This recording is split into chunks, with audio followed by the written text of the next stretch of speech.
And happy Monday. Welcome to Plug Talk Sports episode 122.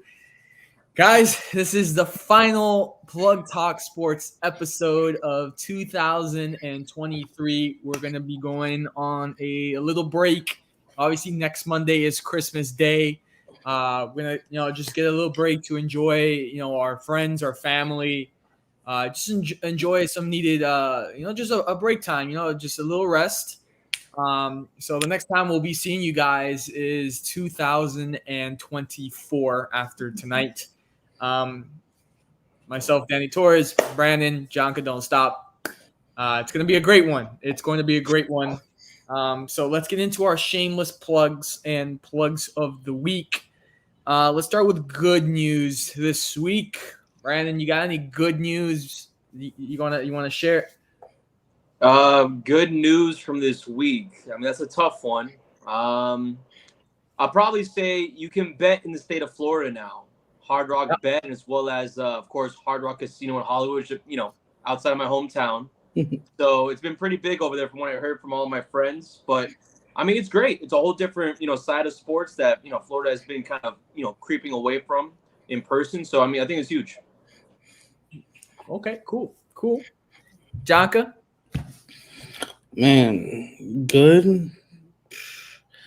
I guess it would have to be shout out to my grandma, my brother, my dad. They all have their birthdays, and my uncle this past week. Yeah, surprising as hell. And your brother graduated? Yeah, my brother graduated from UCF. Go Knights, Yeah, so it was the 13th, the 14th, the 17th, and the 18th, all birthdays. So it was a long weekend. I would have to say mine was actually last night.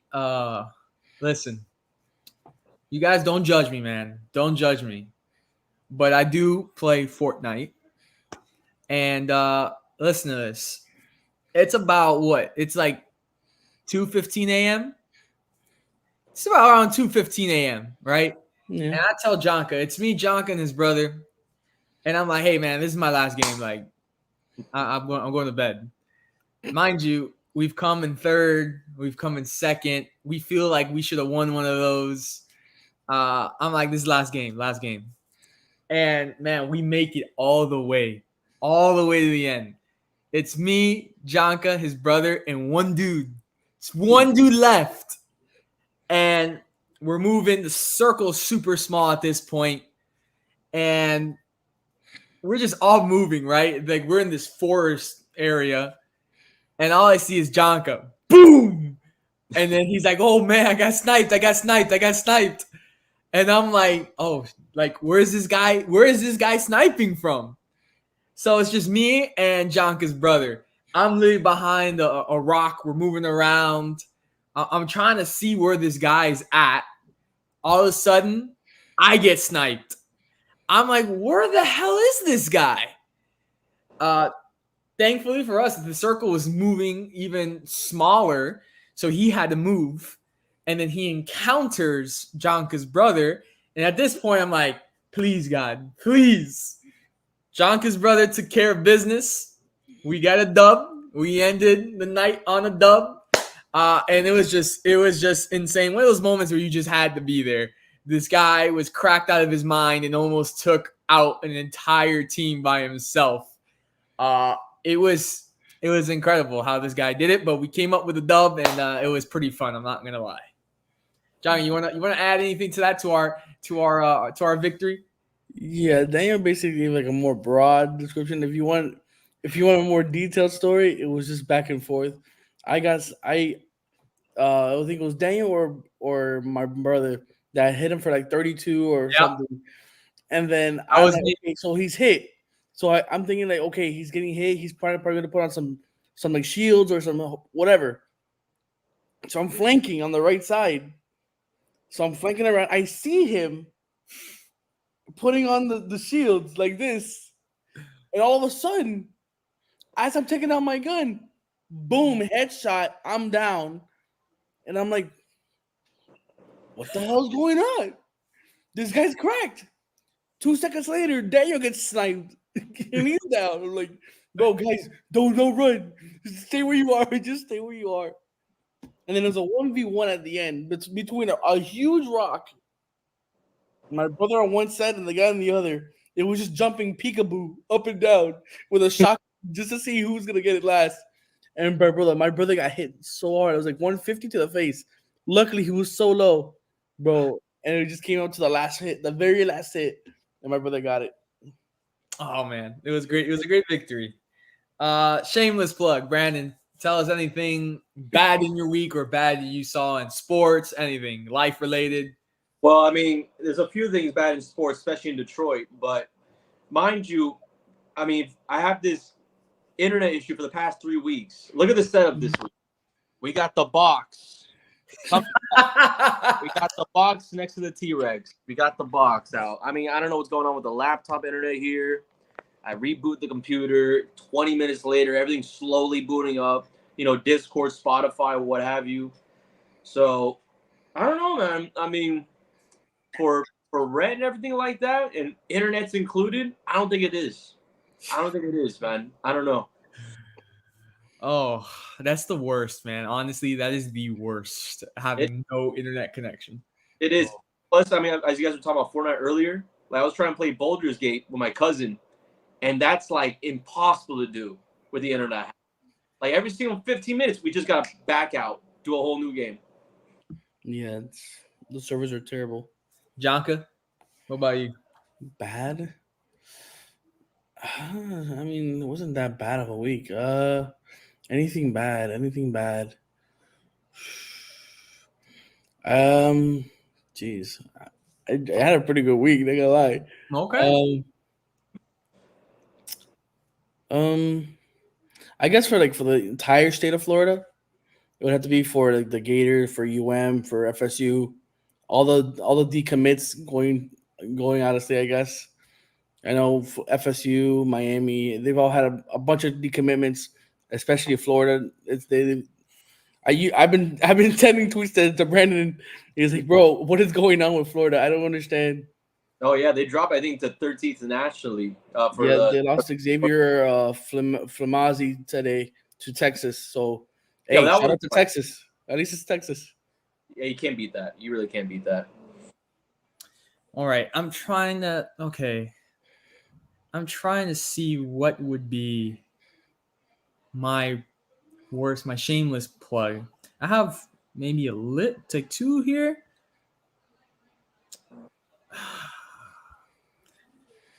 I would have to say, oh man, it's just these couple of these are so good. I don't know which one to pick. There's one in there about the Eagles that I thought was pretty funny on how they were making Jalen Hurts practice how to fall. That was really embarrassing. Oh yes, indeed. This is worth mentioning. I don't know if Brandon, if you saw it, but Trinity College, if you're listening to this, God bless you guys. No words. Yeah, they lost to FIU. Guys, this is a real scoreline here. They lost to FIU 146 to 55. What in the world? Like, how bad do you have to be for that to happen? Hey, I mean, FIU is a good basketball program, but honestly, there's some insane teams. I don't know if you saw this either, but there was a team that only scored, I think they got outscored 94 points against someone in like Division II, like that. Like this week of college basketball has been straight blowouts. I don't know. We're just giving out free scholarships at this point. like that's the way I'm looking at it because like these teams are just there's no way. Honestly, I saw that and it was terrible. I was like, those people should not touch basketballs or a basketball court ever again. It was bad. But anyways, let's get into it. Let's talk some NFL action. Currently on Monday Night Football, the Eagles are driving down the field. It's 2nd and goal, and it's 10-10, all tied up with the Seattle Seahawks. This would help me out. I'm pulling very hard for the Seahawks. Very hard. But we'll see what happens. Brandon, Talk to me. Bad news. Shut up. Wait, hold on, real question. Did DK Metcalf get a touchdown yet? That's a very good question. I'm not No, sure. not yet. Okay, because I forgot who the reporter is that's in South Florida, but there's a reporter that made a parlay, a 6-way parlay, $600 to be $28,000, and he just needs DK to get an anytime touchdown. So, for those fans who are also South Floridians who were paying attention to that, I don't know if I was the only one, but I've been looking at it. It's pretty crazy. He had Gibbs for a touchdown from Detroit. But yeah, so football-wise, crazy week. Yeah. I think we should probably talk about it. We should at least acknowledge it. The Miami Dolphins missing 9 starters, one of them Tyreek Hill, able to take down a team that won the Bills, that nearly beat out the Chiefs, that beat out the Broncos and other 500-plus teams, and they shut them out. They shut out the AFC Player of the Week in Zach Wilson, and the Dolphins winning it 30-0. And honestly, I would say a season-defining game for many reasons, and here's why. After a loss like Tennessee, where a team that's now out of playoff contention, and a Will Levis legacy game in a short week, you go on to Sunday, you play that game with, again, as mentioned before, multiple of your starters not there, offensive and defensively, able to shut them out. Bradley Chubb having the game of his career. And there's a lot of people talking about, is the trade worth it? Is it not worth it? I mean, who knows until, we get to the postseason and, praying to God, we get to the postseason with the Dolphins somewhere in the division. But this is a game I would have to say, not saying it proves anything, but Dolphins offense without Tyreek Hill, it still works. Raheem Mostert, franchise record, 20 or so. We're talking about 20 or so touchdowns this season is a franchise record. Where's my water at? And not before this season, his entire career. Jalen Waddle, people reminded who Jalen Waddle was. What else can I say? Without Phillips, without Xavier Howard doing much anything, they're still able to perform. And I understand Jonka, and I understand for a lot of people who are coming at me on social media, oh, it's the Jets. Oh, it's a below 500 team. You're missing 9 starters. You're missing an MVP caliber wide receiver. And you're blowing out a team, let alone holding a team, an NFL team, at 4 yards in the first half of offense. I'm sorry. I don't care if that's college D3, 4 yards of offense, holding any 12 to 11-man group on the field. That's impressive to me. It's a huge win for the Dolphins. They haven't really got any losses back-to-back this year. And, again, it keeps them in the hunt for the first seed, which is ultimately at this point something that they're really looking for, especially with Buffalo behind their necks and Baltimore winning out all their games. Jonka, you wanna go? You wanna answer? I don't care if it's Jets, man. It's still the idea. 4 yards in the first half, and they shut them out. The Chiefs couldn't even shut them out. The Bills couldn't even shut them out. Jonka, I think you should go. I really don't think I'm allowed to talk football this week. Listen. If we're gonna say, let's just for the hypothetical, I'm going to hypothetically agree that Tua is the guy. Then I don't want to hear anything about these players are out, this is that. Because if he's the guy, if you're the guy that's going to carry a franchise quarterback getting paid hundreds of $1 million potentially after this season or the next one, I don't care who's out. You need to beat these easy damn teams. Because the Dolphins always beat the bad teams, but they never beat the good teams. And they did what they were supposed to do and beat the Jets. Because if they came into this game and let's say they beat the Jets, but they didn't look that convincing, then that's a cause for concern. But they held them scoreless, and they did what they had to do. Now Tyreek didn't play, but it's the Jets again. It's the Jets. Look, I also want to add Zach Wilson out of that game with a concussion. Look, I'm gonna say it like this, because speaking of which of the Jets are a team, which I think there's a lot of them right now in the NFL, that's a below 500 team, but a majority of their wins, if not all of them, have come against teams above 500. What are we going to say about that? That it was a successful season for the Jets because they had above 500 wins? I mean, there's a lot of teams right on the playoff race, let alone winning a division right now, leading a division with a majority of their wins against lower-level teams. I mean, you can't just say they're not contenders. I mean, give an NBA reference. The 76ers right now, 12-0 on a streak against all below 500 teams. Are they not contenders in the East? Are they not even considered to be? You know what I mean? And I understand week to week the NFL's perspective of it. But, I mean, and again, this could all change easily next week for Miami. And of course, another NFC team.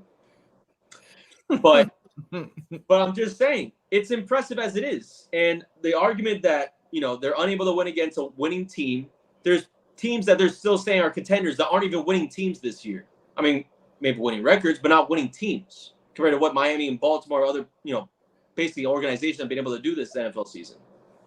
I said for him to say last week, I need to see how the Dolphins perform against the Cowboys. That will be the determining factor on if I will be a believer or a non-believer. I'm just saying it right now. If Tyreek, I'm expecting Tyreek to play next week. Yeah. He better be on his A game, because if he wants that, you know what, for both teams, because if Tyreek comes back, he's gonna try to get that 2,000 yard season. He's gonna continue to fight for it. Yeah. Gilmore gonna be on him. Yeah. Gilmore better be on his A game. Gilmore better be on his A game. Just letting y'all know. And then on the same thing for the Cowboys, depending on how this game shakes out, they need to win the next one. So this coming up game, both defenses have to be on point. Both offenses have to be on point. And I'm guessing this. I feel like this right now is probably the game of the year. I feel like this is the game of the year. Wow. Because this can swing both momentum for both teams heading into the playoffs, as we're a couple weeks away from it. I'm just putting that out there right now. Oh, yeah. And then I don't even know if I should talk about football this week, to be honest with you guys. When I saw at an Orchard Park in New York,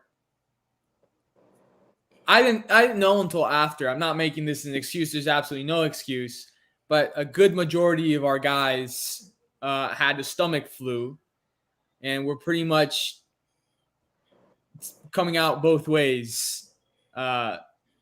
It wasn't good. Stephon Gilmore was one of them. It looked good at the beginning. They had a nice drive, went right down the field. I just don't know. They couldn't stop. The defense could not stop the run. James Cook went off. This is what bothers me about Buffalo. They suck, but they're good at the same time. They show up against the good teams, and the bad teams, they lose.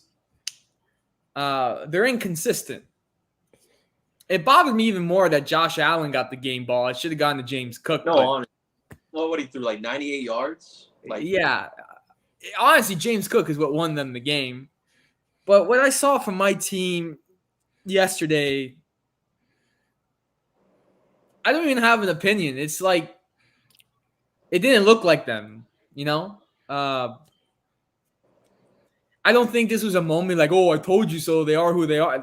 It wasn't that. It's just it was a tough loss. That's all I have to say about it. I mean, I feel confident that they'll bounce back. They're not a bad team. Dak, I don't want to say – I don't think Dak had a bad game. It's just Buffalo's defense really covered our receivers very well. Every time he snapped the ball, Dak really didn't have anyone open to throw the ball. So I give credit. They dropped those two safeties back that they weren't going to allow Dak to get that deep threat to either CD or Brandon Cooks. So they had to play a short game. So credit to Buffalo's defense for denying Dak the long ball. And that might work against Tua too, by the way, for Buffalo, because Tua likes that deep bomb to Tyreek or Waddle, and they're going to drop those two safeties. And I saw it. As soon as Dak saw, the two safeties, he went up to the line of scrimmage and said, kill the play. And they had to change. But I also have to say that Orchard Park is a hard place to play at, regardless for any team. Like, and especially this time of year, it was raining. It is cold. Credit the Bills Mafia; they were loud. It's a hard place to play at. I gotta give credit to the Bills. They beat us. They beat us badly. But I'm not worried about the Cowboys right now, and I'm very, very excited for next week's game on Christmas Eve. It's gonna be fun. I think it's gonna be a fun game. No, it should. I mean, I think the biggest thing about it, because for Dolphin fans remembering this time around last year, Dolphins went 0-4 in the month of December. Now 2-1 in the month of December. So it's obviously a switch. I think the biggest thing about that game, though, is definitely going to be the running game, I think, for Miami. Because, again, as I mentioned before, Raheem Mostert, 20-something in rushing touchdowns. He had 19 before this season in his entire career. So that just tells you what the running game is for the Dolphins and exactly what happens, basically, not saying it's going to be a whole season defining game, but I would say it's a bigger game for Dallas than it is Miami. I think it's big for both, because if Miami loses and let's say Buffalo wins, like, the division's still in play for Buffalo. And it can very well come up into that matchup between the Dolphins and the Bills. And that game's going to be in Orchard Park, right? No, it'll be in Miami. It'll be in Miami? Okay, but Buffalo's already beat Miami. So they're confident they can probably do it again. And they beat them handedly, so they would have the point differential if it were to be tied. Yeah. But what I would say, though, with the Dolphins with at least a 2-game lead on top of the schedule, 1 win, 1 loss Buffalo. I mean, I'm just saying, it might just be the Dolphins to lose the division at this point. The way that they're playing, the way the defense has been able to step up, as well as, mind you, I'm always forgetting how to pronounce the guy's last name, but was it Sealer, right? Yes. Right? So. Yeah. Guys playing lights out. Interceptions, fumble recoveries. I mean, the Dolphins' defense is looking like one of the best in the AFC for the past 3 weeks, despite, of course, the Tennessee result. So, I mean, it's going to be really interesting what happens, whether injuries It's going to be interesting because, I want to see how the Dolphins' offensive line reacts to the Cowboys' defense. No, and I want to see how the Dolphins' defense reacts to that Cowboys' offensive line.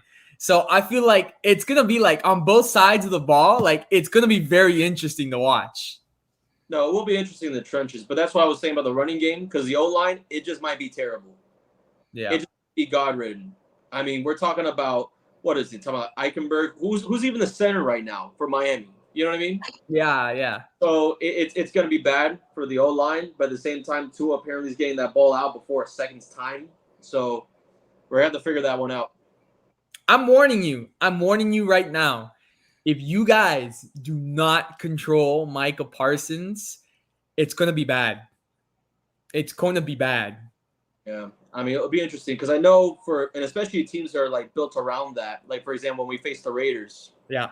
With the whole Max Crosby, and also for those who have watched Hard Knocks for Miami in season. It was very interesting. I mean, the sole focus on one player. So it will be Micah, I think, this time. Yeah. Another game I want to talk about, this was a fun game, man, to watch, was Bengals and Vikings. That was a heck of a game to watch. And T. Higgins' touchdown was ridiculous. What an acrobatic, super athletic move just to pivot his whole body and reach. It was amazing. Sadly, Jamar Chase went out of the game with an injury. And then let's bring it up. I told John, who is this Browning guy? Who is this guy? He goes up to the camera and he was like, "You guys should have never cut me." He was out there looking like Joe Burrow, throwing deep bombs and everything. I'm like, who is this guy? Bro, it was great. Bro, the state of Ohio was crazy for NFL Sunday. Are you kidding me? That game, and then I don't know if you guys saw the last few minutes of that Browns comeback against Chicago. Yeah. Joe Flacco, I mean, I know we're a little bit off top, but Joe Flacco, his spiral, I mean, he can be 55, 60, 70 years old in a wheelchair. If he's still a spiral like that, he's always going to have a starting job in the NFL. I've always said that Joe Flacco deserves a spot in the NFL. I don't know why he's always being cut. Bro, if you put Joe Flacco on the Jets right now, the Jets are contenders. Absolutely. Wasn't he at the Jets at some point? The Jets are idiots. The Jets are idiots. This is why I disqualify the Dolphins and the Jets game entirely. They're morons. The organization needs to be burned to the ground. Bro, I just feel bad. Not even that, with the whole Aaron Rodgers thing too. It's been since the first snap. It's been a rough year for New York. Yeah, it really for both New York teams, to be honest. Oh yeah. Hey, but DeVito though. Yeah. The Italian. They got their guy. They got their guy. Bro, that guy's literally out there looking like Rocky Balboa. Bro, you see I love his manager too. Oh my no, his agent, manager, whatever it is. Like, he got into the Italian Hall of Fame, which I didn't even think was a thing until this week. Italian Hall of Fame. Yeah, what makes me think though, because if there's ever a Cuban Hall of Fame, like Cuban American Hall of Fame. Oh, I gotta go to that. Hey, listen. When Justin Fields threw that ball up, and I don't know which was the receiver, dude. He almost had it in his hands. He had it in the Hail Mary. He had it in his hands. He would have won the game for the Bears. It was crazy. The Bears are another one of those teams, man. That's like, man, they'll take you to the end. Like, they'll fight with you all the way to the end. And I think another game was interesting was the Buccaneers beat the Packers, and it's like, the Packers is another team that's just hanging in there in that last playoff spot. And you're just like, how? Like, how are you guys relevant? And not just the Buccaneers are just, they're leading division. Division's trash, but they're going to be in there. But hey, I mean, Baker Mayfield, though, like, probably the best rating in Lambeau as a visitor. Bro, the Jaguars, it's another Ravens beat them 23-7. Was expecting a little bit more competitiveness from the Jaguars, but I don't think the Jaguars are going to do much. 49ers, Cardinals made it interesting in the beginning. Kyler's from the watch. Yeah.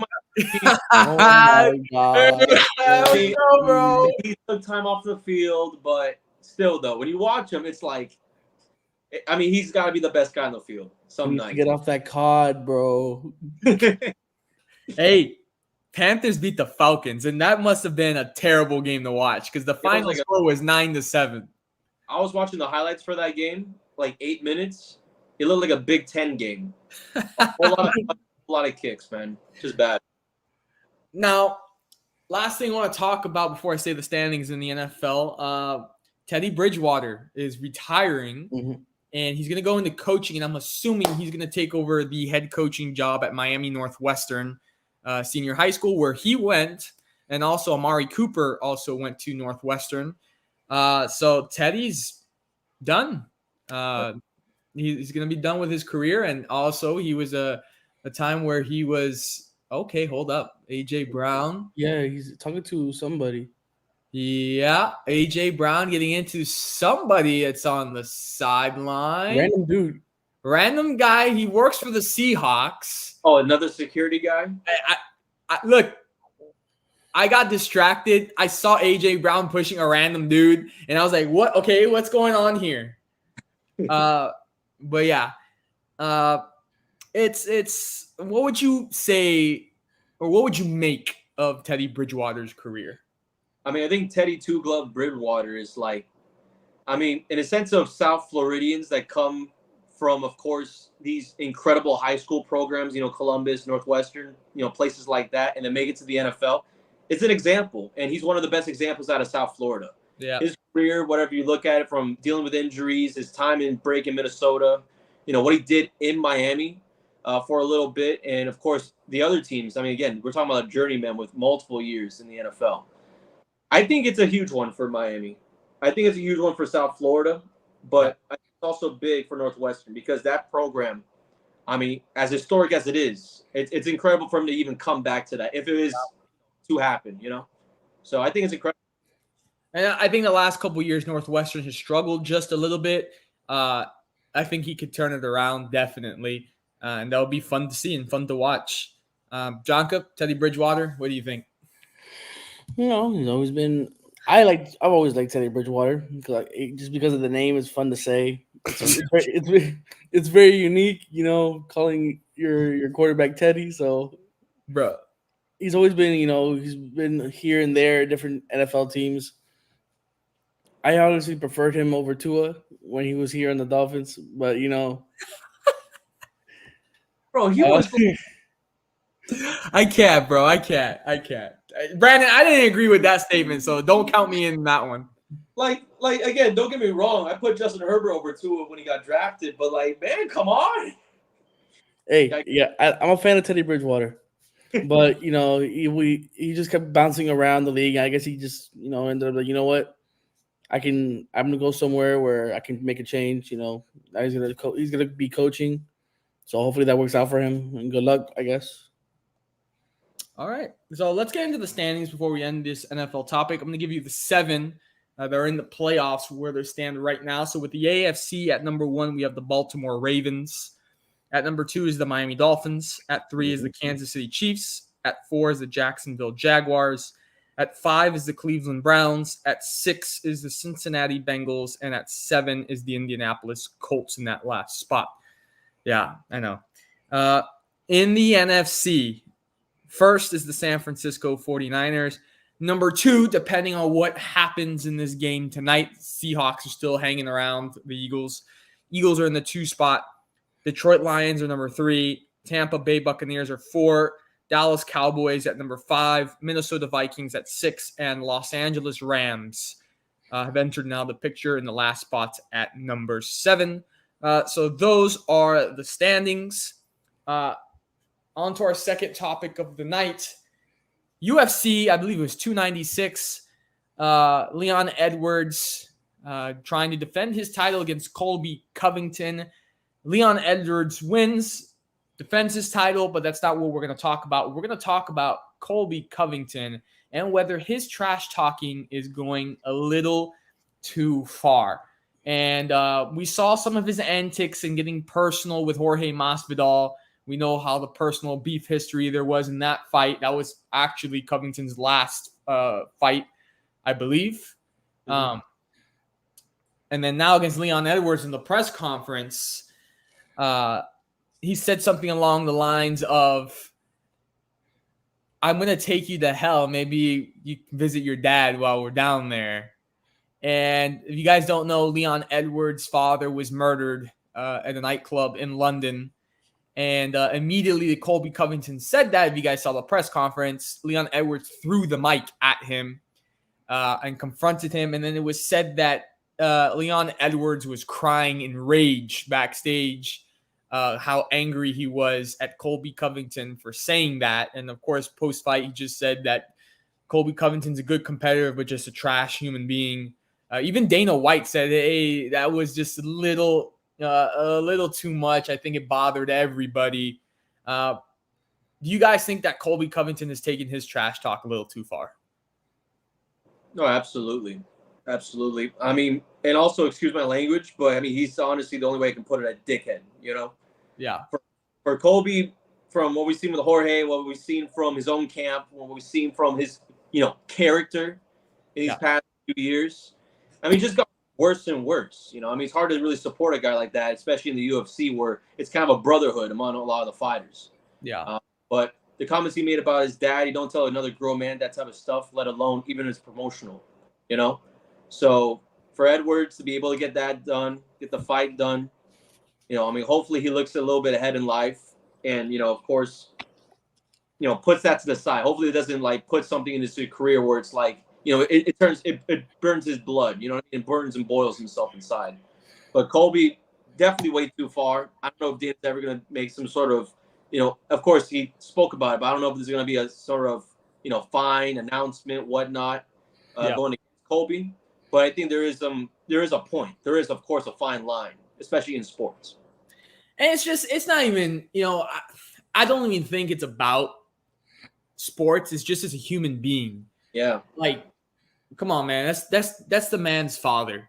The man's father was murdered. It's messed up to bring that up and to say that. And Colby Covington, who was dressed as George Washington at the press conference, literally said, "Oh, I said it because I was just in character." okay, you're in character, whatever, but still, man, like, how low are you gonna have to go to promote this fight? Like, Yeah, it's not the WWE. yeah, I mean, he's treating it like it's some sort of entertainment, which it is. But it's people are like gonna watch that fight anyways. exactly. Jonka, I showed it. I showed Jonka the video Yeah, right before we started. I was when I heard what he said, I was like, sheesh, it's a bit over the top. Like you didn't have to say that to like I guess you could have insulted him in another way instead of insulting his dead father, bro. Like Yeah. you could have said anything else besides a family member that died in a murder, bro. Like come on. Now I'm expecting like what player or fighter is gonna want to fight him because they don't want to deal with this guy's antics and how he carries himself and how he talks to other people. Like I guess I understand you have to like promote the fight, but like if promoting a fight is demeaning and disrespecting somebody's dead family members, then you deserve to be a UFC fighter representing that company because that's not how you represent a company, bro. Like if I'm Dana White, I'm calling Colby Covington either getting him some issues or some therapy or kicking him out. Like that's not right. Listen, Conor McGregor, who I love, Conor McGregor is my favorite fighter. He has said some outlandish stuff before, but Conor, barring with everything that he is, the showman that he is, I don't think Conor would ever cross that line of calling out someone's dead father or dead parent or family member. Uh, I mean, it's not the first time. Again, with Masvidal, we saw him talk about Jorge's wife.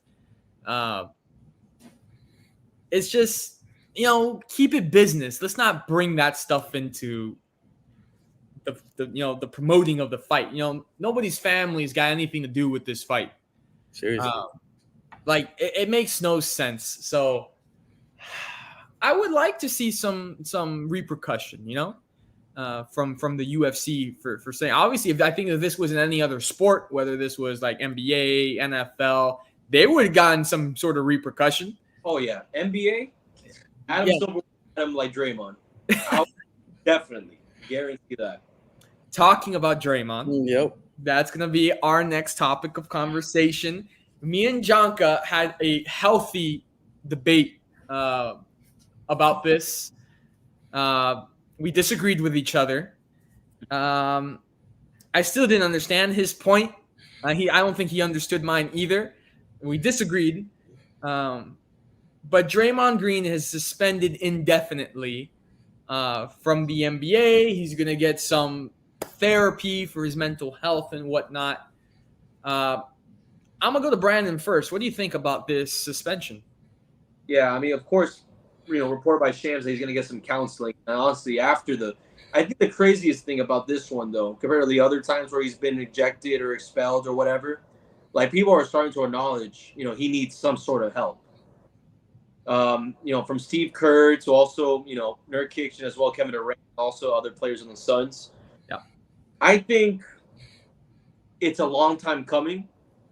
Honestly, I don't really. Again, you know how I feel about Draymond Green. You know how I feel about like some players that are active to just find.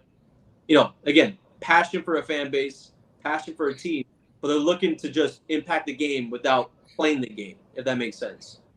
So I just have an issue with players like that and what they do for the game of basketball. I think it's ridiculous. I think that it's a right move from Adam Silver. Now the timing of it and everything, I don't really think it matters because the Warriors are already sucking already as we speak. I mean, honestly, it's way too much small ball for their offense.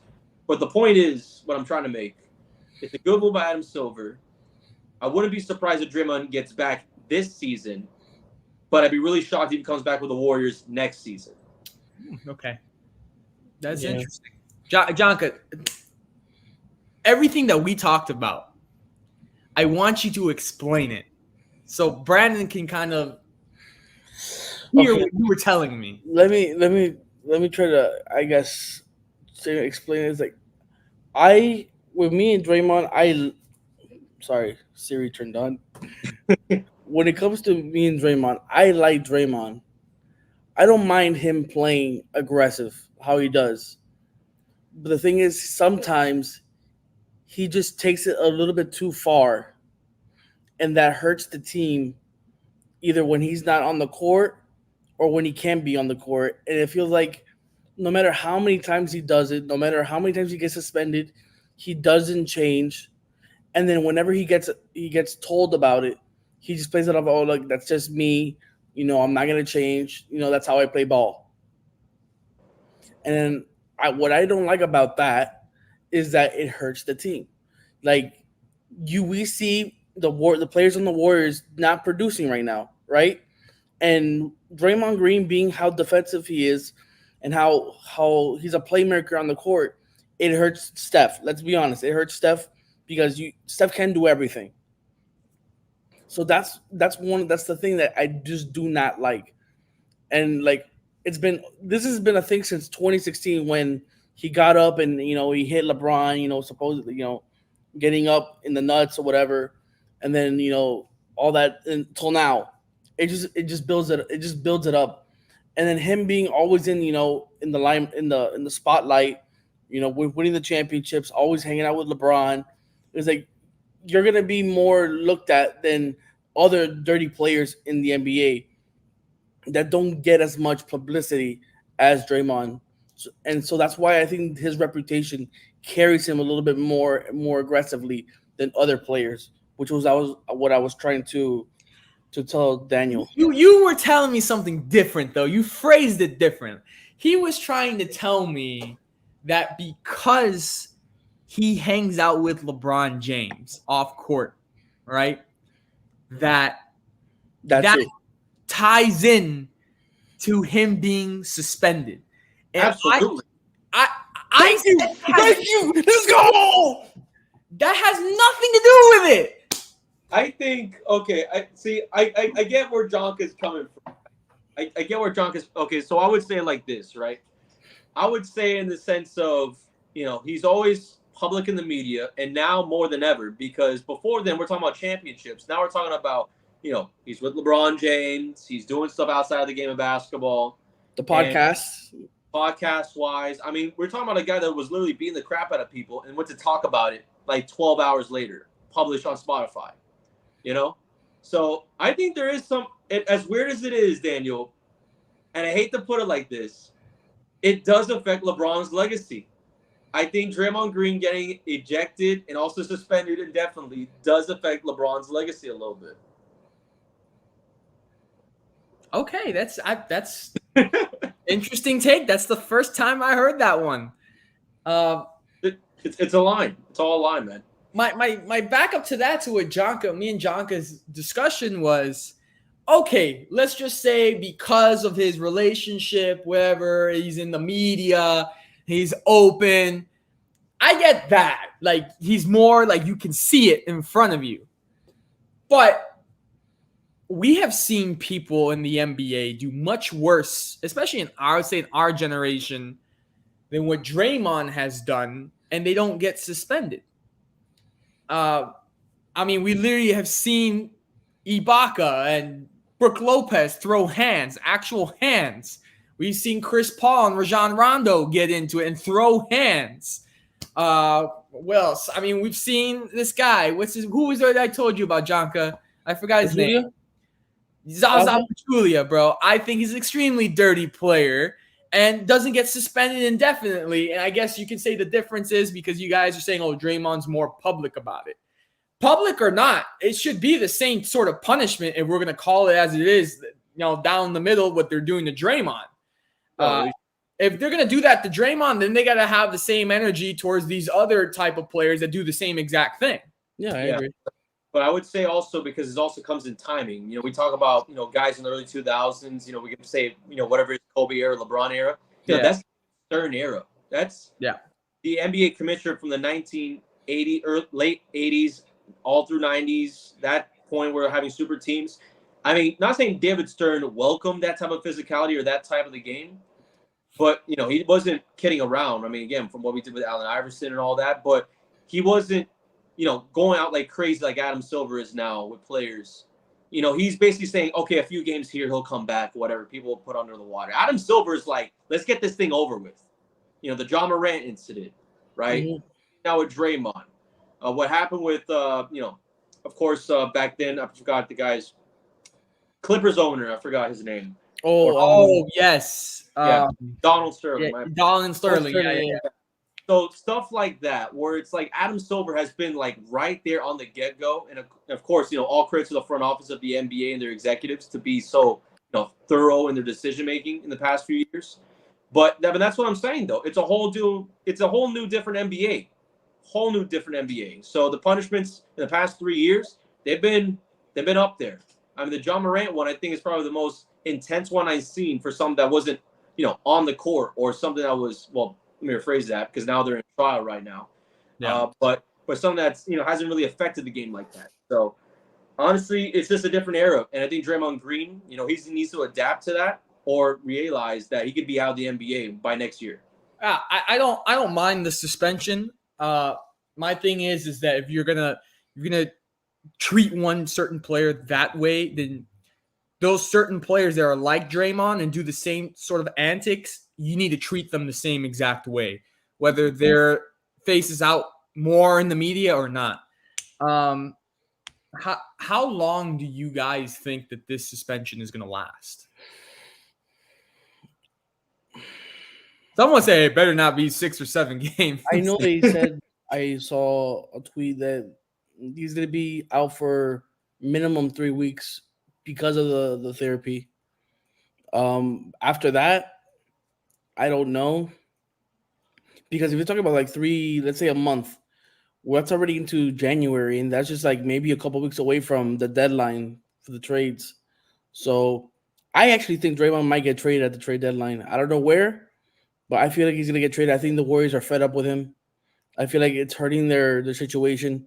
Trade him for some pieces and give some Steph some help, because he's a big time player. Not gonna lie, he's a big time player. I can't take it away from him, but it's just right now it's not working out.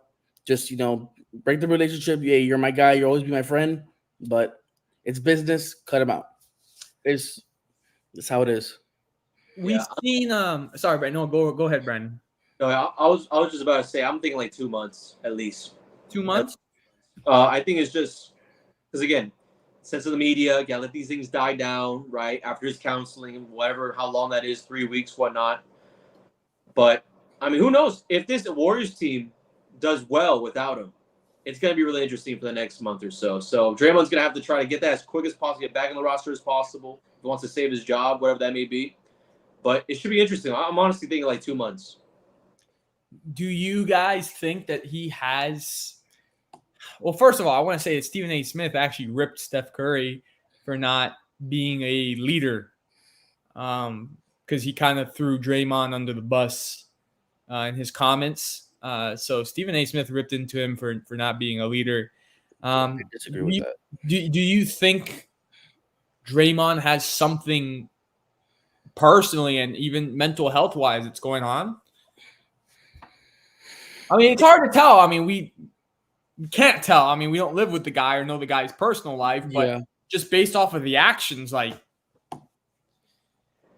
I think it's just ego. Go ahead, Brandon. Yeah, but I'm just saying, I honestly think it's just ego at this point. Because we see it from him, we see it from Klay Thompson, we see it from other guys who have been veterans on that Warriors squad. Yeah. Whether 4 rings, 3 rings, whatever it may be. Like those guys every single time, it's like, oh, we're proven. We're NBA proven. We're veteran proven, I don't see a single humble guy on that Warriors team besides like Steph, Andrew Wiggins. Yeah. So, and again, this also relates back to what we're seeing now with Jordan Poole in Washington right now, where he becomes cocky at the end of his time in Golden State, gets traded, and now we're seeing what it is. Yeah. I feel like that's the same thing with Draymond right now. He feels like he's owned his right to be the way he is. There's no reason for him to be like that, but he doesn't see otherwise because, hey, I got the rings. I got the accolades. So I think it's just being ego. Okay.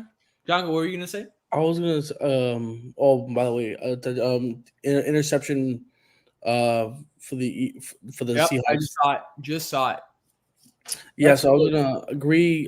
Daniel sent me a video with Ryan Clark from ESPN, I think, Yep. I think he put it out right on the money. Which, by the way, if you guys don't follow Ryan Clark on social media, he puts great content out there.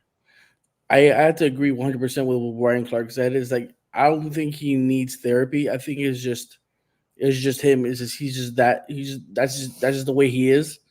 Because like therapy is like he's not.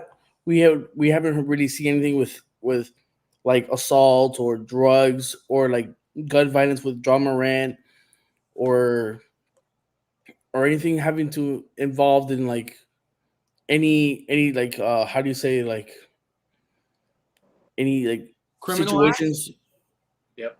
Yeah, it's just like there's not really much drama outside basketball with him, so it's just like it's always just him having some sort of trouble keeping his basically his hands to himself on the court or off the or like yeah or in like the training or practice. It's always him in a fight with somebody else on another team. It's like that's consistently another thing. And some of these altercations are absolutely like weird, bro. Like the most recent one with Nurkic, bro. He just like does a 360 elbow to the face, and he says, "Oh no, his hands were on my hips. I just tried to draw a foul, Brody. If you're trying to draw a foul, like put your like do this. You don't do like what? Come on, like we know what you're trying to do, bro. Let's just quit the BS, man. He's trying to be slick. He's trying to get out of it, but you know." I think he's just saying he's gonna go through these sessions. There's gonna be some BS. He's gonna try to come back. He's gonna continue to play, and it's gonna be another thing and another thing because you know what? He's that guy. He's that big guy. He likes to talk. He likes to argue with the refs and stuff. Argue with players. Get in their heads. And you know what? At some point, somebody's gonna have to give. And you know his short temper is probably gonna happen again. We've seen it every year. If it's in the regular season or the playoffs, he always somehow gets his butt suspended or ejected, and that hurts the team. Either if the game they have to win to make the playoffs, or in a 7-game series where they need that home game, but he gets ejected in like the fight in the last quarter, and they need him for the last stretch. No, it's always the same thing. I'm gonna leave it at that. Okay. Well, fourth topic of the night. If you guys haven't seen, Major League Soccer has pulled its first teams from the Lamar Hunt U.S. Open Cup, and they're putting the MLS Next Pro teams into the U.S. Open Cup, which are pretty much their academy teams. So to break it down for you guys, this is equivalent to if England decided to pull out all the First Division English Premier League teams from the FA Cup. That's what it's equivalent to. My personal opinion is that they've created this Leagues Cup now that is Liga MX and MLS teams that generates more money than the U.S. Open Cup. So, like, we're not going to pay attention to the U.S. Open Cup anymore. That doesn't make us any more money. This is just a money grab is what it is. And it's sad because true American soccer fans know that the U.S. Open Cup has a rich history. It's been a long time. It's been around for a long time. Yeah. And it's a part of U.S. soccer where any team in the American Federation of Soccer, from MLS to USL to USL2 to NASL, all these soccer leagues were able to compete in the U.S. Open Cup. Not anymore. So I think for me, this is just a money grab. Conspiracy. It could also just be more ways for them to just find a way how to pay Messi. That could be one. But yes, this is what has happened. They have taken out their first teams from the U.S. Open Cup. I personally, I don't like it. So that's just how I feel. Yeah, I honestly feel this exact same way. You know, when I first saw that the MLS was doing like Apple TV and the broadcasting rights were going to be all streaming and everything like that, I knew immediately that U.S. soccer was going to be taken advantage for. This is a perfect example of that. You know, I mean, a lot of those franchises and organizations, and especially for those who work in sports, I mean, there's games that you mark on the calendar that are big money time years, big money time schedule. And, for a lot of those, minor league, and I hate to say minor league, but they're not MLS, for a lot of those clubs, I mean, this is like, the biggest game of the year where they get national attention on CBS, where they end up going out there and, showing to the world that, hey, we're actually a club out here. Don't check us out. I mean, they don't get that opportunity anymore. I mean, how many people are looking at the minor MLS clubs, with the MLS Next? Not a lot of people. Nobody, unless you have a friend or a family member playing. Exactly that, and plus, not even that, I can barely even watch MLS games unless I have Apple. So it's like, I mean, how else are we going to be able to have this type of brand of soccer in the United States grow? So I think this definitely does hurt the game, and I think it hurts it nationally. Jonka, I want you to take over this last question for the night, and is Tyler Glasnow signs with the Los Angeles Dodgers. Yes, sir. Where will Yamamoto end up? Funny about that. I was just reading a couple minutes before the podcast started. I was reading something about it that supposedly Yamamoto called for a meeting with the Yankees. Like he instigated the meeting, so he wanted a meeting with the Yankees this past weekend. So I don't know how the meeting went. Besides that, I haven't heard much. But if he's talking to the Yankees and wants to make a meeting with them, that's probably a good sign with the Yankees. But maybe it's just like he's trying to negotiate for some more money or something with the contract that he wants to change. I don't know, but I think that since he's wanting to work with the Yankees more, and I know the Yankees brought out Masanata Tanaka and a bunch of other former Yankee Japanese players to try to convince him to come. I think that kind of swayed him a little bit. I think it's going to be the Yankees, but I wouldn't be shocked if the Dodgers also try to get him, because I know we all know Shohei Ohtani is over there and that's his teammate. So it wouldn't hurt to play with your friends. So it's tough. I think right now it's just who can offer him either the most money or the better position to play.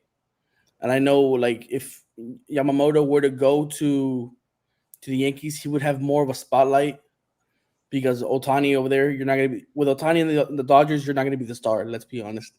You're not going to be the star. It's either Mookie Betts and Ohtani and Clayton Kershaw. Like Yamamoto, yeah, you'll be like a fourth or fifth wheel, but like in the Yankees, it's probably going to be Aaron Judge, Garrett Cole, Soto, and then Yamamoto. But the Yankees need more of a pitcher than I think the Dodgers do. But that's what I'm thinking. I think it's going to be the Yankees. I don't know what point it's going to be the Yankees. Wait, but hold up. Did they see him in Miami International Airport yet? I'm just saying the reports, the airline tickets don't lie. I'm just saying. Hey, I don't see why not, bro. Like Miami is such a like a city with diverse cultures and different ethnicities. I don't see why Miami Marlins owners don't try to call them up and say, hey, They had Ichiro. We need money. Like we have money. We just lost Sandy Alcantara for this coming season. So why not bring Yamamoto over here? Like I bet you you can offer him a pretty nice bag. Or maybe like a 1-year contract until Sandy comes back, and then if he likes Miami, he can resign.